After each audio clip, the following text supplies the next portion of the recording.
Après l'éviction de Bo Xilai de toutes ses fonctions politiques, la tempête politique commence à toucher Zhou Yongkang, le secrétaire du comité des affaires politiques et légales. Des informations et des rumeurs provenant de l'intérieur du Parti communiste chinois sont nombreuses et prennent tous les jours une nouvelle tournure. D'après des informations publiées par les médias étrangers, Bo Xilai aurait dit aux enquêteurs que Zhou Yongkang était son véritable patron et avait tout organisé. Bo Xilai et Zhou Yongkang auraient comploté un coup d'État en 2014 pour renverser Xi Jinping, pressenti comme le prochain dirigeant chinois. Cette rumeur a fortement dominé les médias ces derniers jours. Après l'éviction de Bo Xilai, le sort de Zhou Yongkang est devenu le centre de l'attention.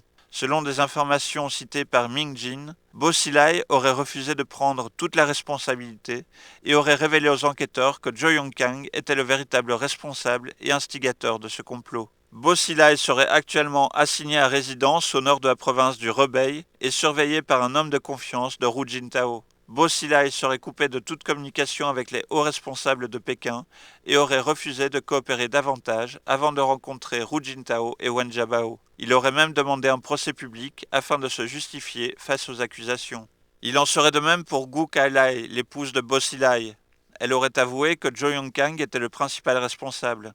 D'après les informations publiées par Ming Jin, Gu Kailai aurait avoué avoir joué un rôle de messager entre Bo Xilai et Zhou Yongkang dans le complot du coup d'État. Selon elle, Zhou Yongkang connaissait tout ce qu'elle faisait, ainsi que ce qu'aurait fait Neil Heywood pour Zhou Yongkang et Bo Xilai avant d'être assassinés. Selon les observateurs, Gu Kailai aurait demandé à Neil Heywood d'influencer les médias étrangers pour aider Bo Xilai et Zhou Yongkang à se faire valoir et obtenir des profits politiques. Mais lorsque Neil Heywood a été en possession de trop d'informations concernant le coup d'État, il aurait été mis à mort. À la différence de Bo Xilai, Gu Kailai aurait insisté pour voir Zhou Yongkang, qui lui aurait promis la sécurité de son mari. Elle aurait refusé de révéler davantage avant de rencontrer Zhou Yongkang.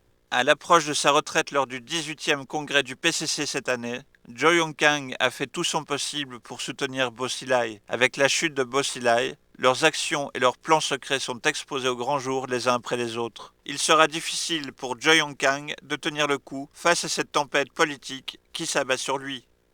Nouvelle NTD.